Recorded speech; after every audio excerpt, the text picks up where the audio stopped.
This is a story that impacts a lot of people. Hundreds of affordable housing units now up in the air after the nonprofit says millions of dollars it was promised is no more. Yeah, so we are talking about Partners for Home. It says in 2019, Fulton County agreed to pay for the supportive services used for the hundreds of affordable housing units. However, the nonprofit says last month they were told that that money is no longer in the budget. But the chairman of the Board of Commissioners says Fulton County says it's not exactly the case. So 11 Alive's Molly Oak looked into it and has the story.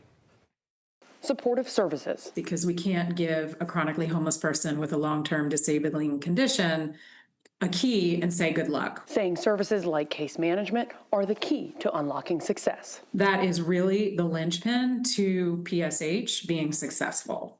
And that is what the county is now telling us they cannot pay for. Catherine Vassell with Partners for Home, the nonprofit that coordinates the city's homeless response, says that's around $2 million for 2026 and just shy of $5 million total. It's incredibly challenging for a small nonprofit who is already underwater, struggling to end homelessness and scale housing resources for the most vulnerable people in our community. However, it's a drop in the bucket for the county that has over $1 billion budget and that has had 6 years to plan for this. I'm not sure where that's coming from. The budget, number one, has not been approved yet.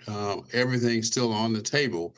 My guess, though, is that we will find about $2.5 million to help them get through 2026. However, Chairman Rob Pitts noted in the 2019 agreement he signed, there's a very clear line which seems to be overlooked, that subject to the availability of funds. And while Pitts says he's supportive, Vassell worries that if the funds don't get approved in the budget, we actually don't know what we're going to do yet.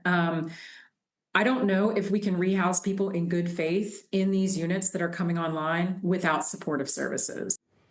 We do know that commissioners are set to meet next week to finalize this budget. That meeting is set to take place on Wednesday.